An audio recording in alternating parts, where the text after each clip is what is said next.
As mulheres estão a cada dia ganhando mais espaço nas empresas e na política. Países como Brasil, Chile e Argentina têm mulheres como presidente. Na Alemanha, a premier também é uma mulher.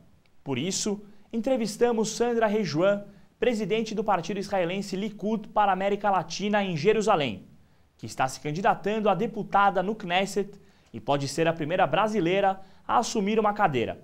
Veja como foi a entrevista com a repórter Priscila Celino. Olá! Shalom Brasil de hoje traz Sandra Rejuan, que é presidente do partido israelense Likud para a América Latina em Jerusalém. Desde 1986 ela mora em Israel e agora é candidata a deputada ao Knesset. Tudo bom, Sandra? Tudo bem, e você? E como é que começou seu envolvimento com o partido? Com o partido e também com a política, né? Eu moro em Israel realmente desde 1986 e eu fui me envolvendo assim paulatinamente. Quer dizer, no começo era um trabalho voluntário que eu queria melhorar a imagem de Israel através da comunidade judaica brasileira. Então eu escrevia, aqui tinha a revista O Hebreu, eu comecei a escrever para o Hebreu e eu trabalhava completamente em outro campo, fazia outras coisas.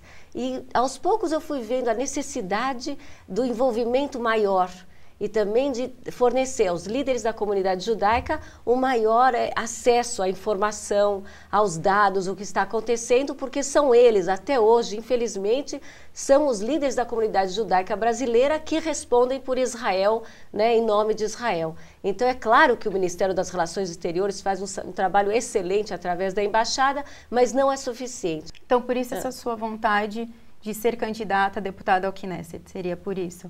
Por isso também, quer dizer, também é uma continuação natural do que eu venho fazendo, desse envolvimento político, e também eu sou conselheira para assuntos de América Latina, de ministros, vice-ministros e membros do Knesset, e eu vejo que o trabalho que eu faço é muito pouco.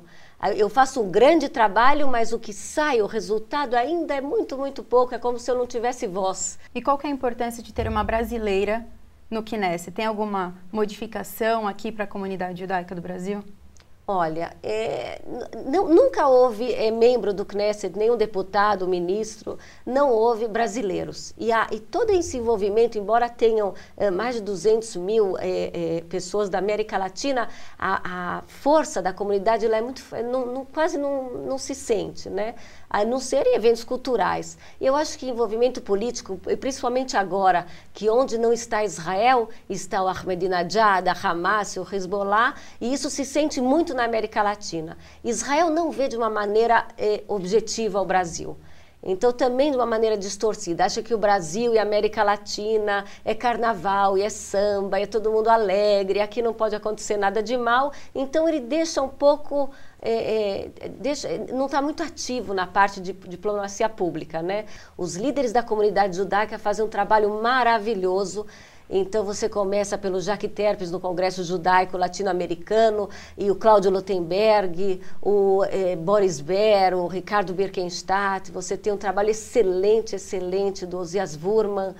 Mesmo assim, eu digo, tem que complementar, na minha opinião, nós temos que ter uma representação maior na política israelense para poder ajudar nesse trabalho que é feito aqui pela comunidade judaica e aceitação maior. Porque você acredita, então, que o mundo não vê esse perigo de dar essa abertura ao Ahmadinejad? Exatamente. Seria isso, assim, exatamente. Ele não vê o perigo de estar ter uma amizade ou laços de amizade com o Ahmadinejad e outros líderes antissemitas e contra Israel? Porque tudo é visto de uma maneira um pouco distorcida. Você não pode interpretar os árabes como um povo... você não pode comparar o que acontece aqui no Brasil. Os árabes como um povo perseguido e os judeus como os maus, os perseguidores. Israel tem a política também de nunca mostrar o lado mau, ou nunca mostrar o que está acontecendo. Por exemplo, quando você tem atentado em Israel, a política de Israel é em 6 horas, tem que estar tudo limpo, todos os vidros recolocados, tudo certinho, que é para não desmoralizar o povo.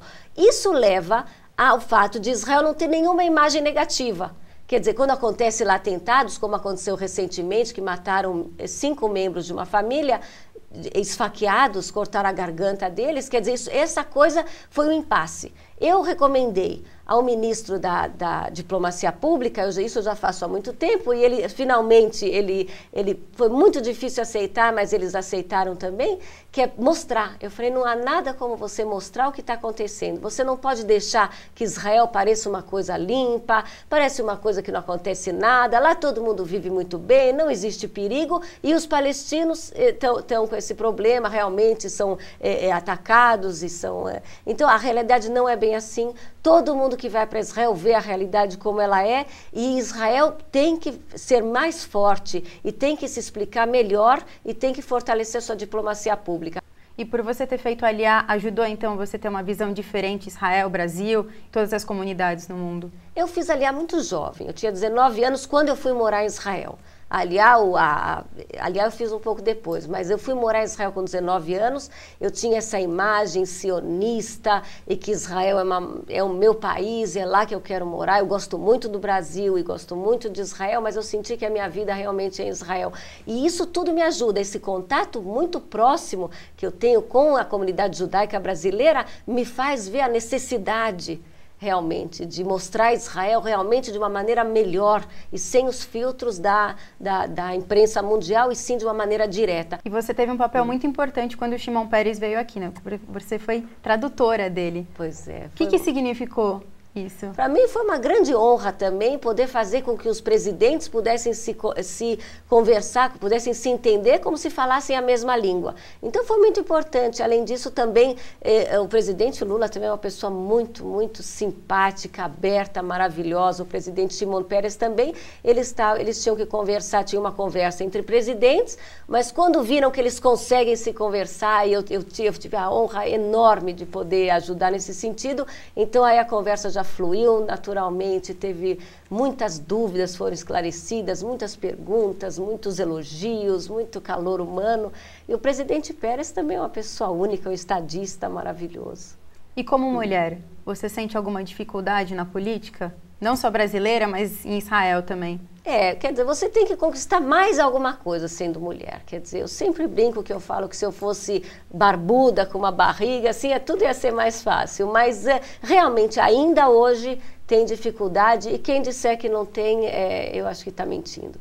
Você ser mulher e você ter uma aparência jovem, quer dizer, sempre me chamam de jovem, embora eu não seja, eu tenho 44 anos, uma filha de 22, uma de 19 no exército, mas sempre falam, essa jovem, essa mocinha, quer dizer, você tem que passar mais um obstáculo, quer dizer, não é fácil você representar, não é fácil você, as pessoas falam, tá bom, quem representa a gente é uma mulher, quer dizer, quem faz as coisas e tal, mas mesmo assim essas coisas estão passando, acho que melhora bastante quando eu consigo superar essa barreira visual, assim, no começo, que às vezes incomoda. Eu também acho muito importante defender Jerusalém. Então, quando eu falo sobre Jerusalém, então eu não tenho o aspecto externo de uma pessoa que defenderia Jerusalém dessa maneira veemente, dessa maneira entusiasta que eu tenho. Mas eu recebo muito, muito carinho, muita atenção e muita importância quando já estão me escutando e quando veem o que eu tenho para dizer sobre Jerusalém. E que mensagem que você deixa para aqueles brasileiros que desejam morar em Israel ou mesmo que desejam entrar em algum partido ou na política israelense? Eu acho que entrar na política israelense é importante e todo mundo tem alguma coisa de político. É muito fácil, é acessível, você tem acesso às coisas de uma maneira maravilhosa em Israel, de estar envolvidos na política. Mesmo os líderes da comunidade judaica aqui, quando vão a Israel, eles entram no parlamento, no Knesset, e conseguem conversar, conseguem propor coisas e fazer Aliyah realmente quem gosta, quem sabe, quem quer. Eu acho que é importante você conhecer o país, ver o que é possível, você não tem que ir fugido, você não tem que ir por dificuldade, você não tem que procurar uma coisa que talvez você não conheça, você tem que saber o que você quer, como todo país. Muito obrigada pela entrevista, Sandra. Obrigado você e obrigado ao Marcel e à Tânia, os amigos que fazem esse trabalho maravilhoso da Shalom Brasil, importante. Muito obrigada. Obrigada, Sandra. E você, continue com o Shalom Brasil.